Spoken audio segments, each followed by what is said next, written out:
नमस्कार दोस्तों। आज मैं आपको सूर्य भगवान के बारे में बतलाऊंगा कि सूर्य भगवान की परिक्रमा कैसे करनी है और उनके मंत्र का उच्चारण कैसे करना है, कौन सा मंत्र आप ले सकते हैं और सावधानी क्या है। बहुत से लोग ऐसे हैं जो सूर्य भगवान की प्रदक्षिणा यानी परिक्रमा करते हैं घूमते हुए, और कुछ ऐसे भी हैं जो प्रदक्षिणा करने में शर्म करते हैं कि हमें कोई देखेगा तो क्या सोचेगा कि क्या ड्रामेबाजी कर रहा है, ये है वो है ना। तो उसका भी रास्ता है और बहुत ही अच्छा रास्ता है। कहते हैं ना कि किसी भी देवी देवता की अगर प्रतिमा हमारे सामने नहीं है तो हम उन्हें मन में ध्यान करके उनकी पूजा आराधना कर सकते हैं। यहाँ सूर्य भगवान के बारे में बिल्कुल वही सोच है कि भले ही सूर्य देव प्रत्यक्ष रूप से आपके सामने नहीं है और उदय हो चुके हैं, तो आप अपने कमरे में या अपने घर के अंदर ही मंदिर की जगह, जहाँ आप मंदिर में बैठकर पूजा करते हैं घर में, वहाँ खड़े होकर पूजा समाप्त करने के बाद ही ये काम करना है।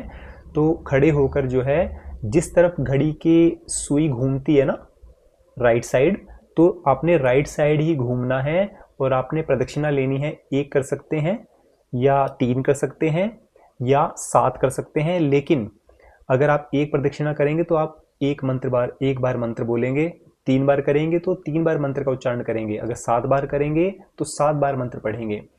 तो सूर्य प्रदक्षिणा के समय जब आप प्रदक्षिणा कर रहे हो तो आपने एक मंत्र का उच्चारण करना है। वो मंत्र आपको बता देता हूँ और स्क्रीन पे भी दे देता हूँ, और उस मंत्र में थोड़ी कमी है वो भी मैं आपको ठीक करके बतला दूंगा, ठीक है।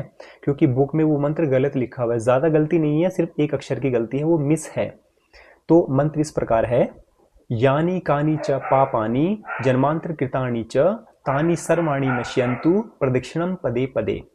अब दोस्तों, इसमें जो निचली लाइन में प्रदक्षिणम पदे पदे मैंने बोला है, लेकिन ये जो आप स्क्रीन पर देख रहे हैं इसमें प्रदक्षिणम पदे पदे नहीं लिखा है, प्रदक्षिण पदे पदे लिखा है। तो यहाँ प्रदक्षिण वर्ड अलग है और पदे शब्द है वो अलग है, पदे पदे। तो प्रदक्षिण जो है उस अणा के ऊपर आपने बिंदी लगा देनी है, उस बिंदी का मतलब है म। प्रदक्षिणम पदे पदे। तो आप अगर इसको लिखना चाहते हैं तो कहीं बुक में अपनी डायरी में लिख सकते हैं। प्रदक्षिणम शब्द अलग है, पदे पदे अलग है।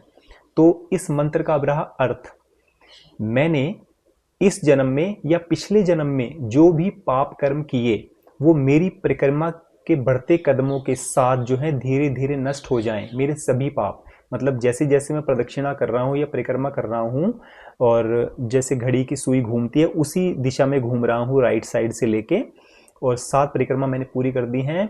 तो जैसे जैसे मेरी परिक्रमा आगे बढ़ती रहे, मेरे पाप कर्म भी पिछले जन्मों के भी और इस जन्म के भी नष्ट हो जाएं। इस मंत्र का ये अर्थ है।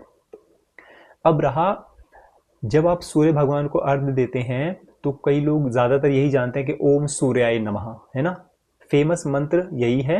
लेकिन मुझे सारे मंत्र याद नहीं हैं और उस मंत्र को भी मैं स्क्रीन पे दे रहा हूँ, आप ये देख लो, और मैं एक बार इसको पढ़ भी देता हूँ। अगर मैं इन मंत्रों को पढ़ूं, 12 नाम है, इसमें लिखा है सूर्य के 12 नमस्कार। जब आप अर्घ्य देते हैं या सूर्य नमस्कार लोग करते हैं तो वो नाम है: ओम मित्राय नमः, ओम रवये नमः, ओम सूर्याय नमः, ओम भानवे नमः, ओम खगाय नमः, ओम पुष्णे नमः, ओम हिरण्यगर्भाय नमः, ओम मरीचये नमः, ओम आदित्याय नमः, ओम सवित्रे नमः, ओम अर्काय नमः, ओम भास्कराय नमो नमः। ये 12 मंत्र हैं जो आप पढ़ सकते हैं जब सूर्य भगवान को जल अर्पण करते हैं तब। तो दोस्तों, ये 2 ही चीज़ें आज की थी, ये टॉपिक इतने ही थे। और ज़रूरी नहीं है कि आपने सूर्य देवता को जल देने के लिए सूर्य देव के सामने ही जाना है। तो आप अपने मंदिर में पूजा पाठ खत्म करने के बाद जो भी आप दूसरे मंत्र पढ़ते हैं, कोई प्रार्थना करते हैं, हनुमान चालीसा करते हैं या बजरंग बाण करते हैं, राम स्तुति करते हैं, कुछ भी करते हैं, उसके बाद अंत में जब आप खड़े होंगे तो खड़े होकर आपने सूर्य प्रदक्षिणा कर लेनी है। आपका मुख जो है पूरब की ओर होना चाहिए और वहीं से आपने घूमना शुरू करना है, ठीक है। तो दोस्तों, आज के लिए इतना ही। जय श्री राम।